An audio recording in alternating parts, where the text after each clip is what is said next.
Last year, when The Tick Season 2 was filming in New York City, I was able to visit the set and watched a very cool scene featuring a number of superheroes in a tense situation.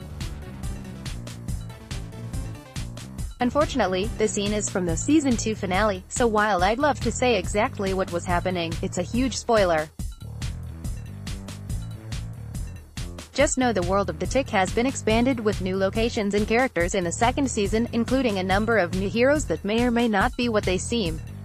Shortly after watching the scene get filmed, I managed to get some time with The Tick stars Peter Serafinowicz and Griffin Newman. During the interview, they talked about the Season 1 finale, what fans can expect in Season 2, The Tick's new costume, how much the series will focus on The Tick's backstory, Arthur embracing being a superhero, some of the new characters introduced in Season 2, Danger Boat and Arthur's blossoming relationship, how the storyline changed during the season, what new characters join the show, and so much more. Image via Amazon. Check out what he had to say below. The Tick also stars Valerie Curry, Brendan Hines, Scott Spicer and Yara Martinez. Tick Season 2 drops on Amazon Prime Video April 5th. Collider, what can you guys tease about Season 2? Peter Serafinowicz, well, I think Season 1 was all about Arthur being on this hero's journey. Season 2 starts with Arthur being a hero right from the start. Now it's down to business, the business of superheroing in the city, and doing all of those things that superheroes do. At the start, I guess it's Tick mentoring him. Okay, you've got the job. Now, let's do the job.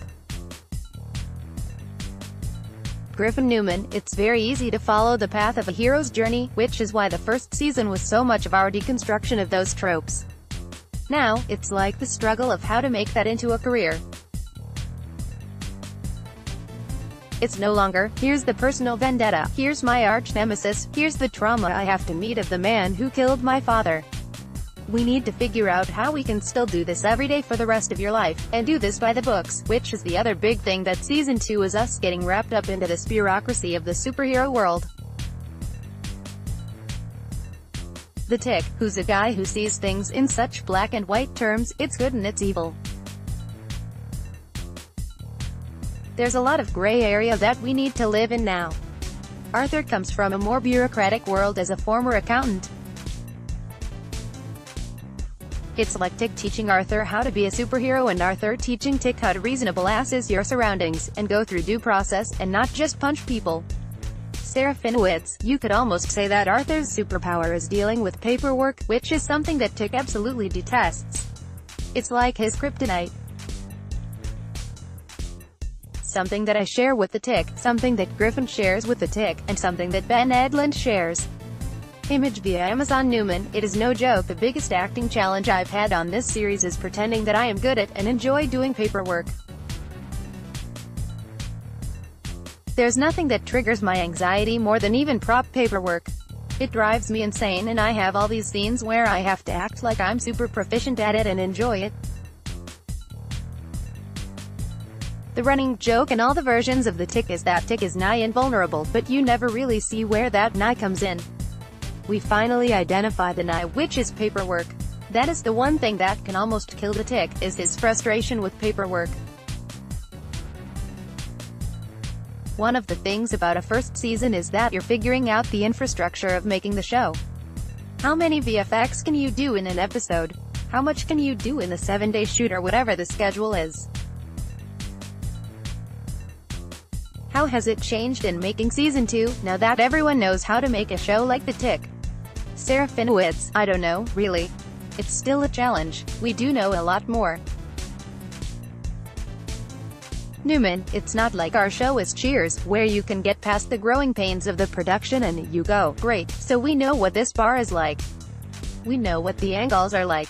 Everyone has their characters figured out.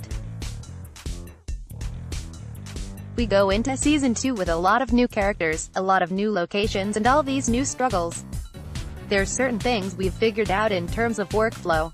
It's also constantly new things being thrown at us. The show doesn't have a status quo that we can click into as a comfort zone. Season 1 ended with a tease of Midnight the dog, saying, "They're going to be watching you now." How much does that last bit of Season 1 play into the arc of Season 2? Newman, huge. I think that's the backbone of the whole thing. As being on this radar is a blessing and a curse. Serafinowicz, it's a blurs. Newman, it's a blessing. I hate asking about the costume, but I did notice the costume is different for the tick. Is that a result of you saying, guys, this needs to change? Image via Amazon. Serafinowicz laughs. Yeah, I guess it was pretty much mostly down to me. I'm the one that's wearing it. Nobody else has to wear it, and it has unique challenges. A big thing about it is, the costume this year has greatly improved. It's much more mobile. Wait, you can turn your head? Serafinowicz, yeah? I can turn my head. Laughs. Because I have these antennas that are operated by our puppeteer, Lars, it presents this unique challenge that there has to be motors and electronics. Batteries have to go somewhere and it has to transmit. What that amounts to is that, once I'm in this helmet that's attached to this suit by wires and battery packs. When I'm in it, I'm pretty much locked, glued, zipped, velcroed and stuck in this thing. I don't know if there's a way around it. Have any developments been made in computer graphics? Laughs. Newman, I think they tapped out at last year. That's the last one I saw. It's a little rocky. Serafinowicz, it's, you know, today. Have you been in? Have you filmed again? Newman, I was filming now, so. Serafinowicz, oh, you're kidding. Really? I was watching, I saw the whole thing. Serafinowicz, is it still hot? Image via Amazon. Newman, yeah? It's not cold in there. I feel like there are practical realities to this show that we're trying to figure out and streamline. It's not just about things like comfort.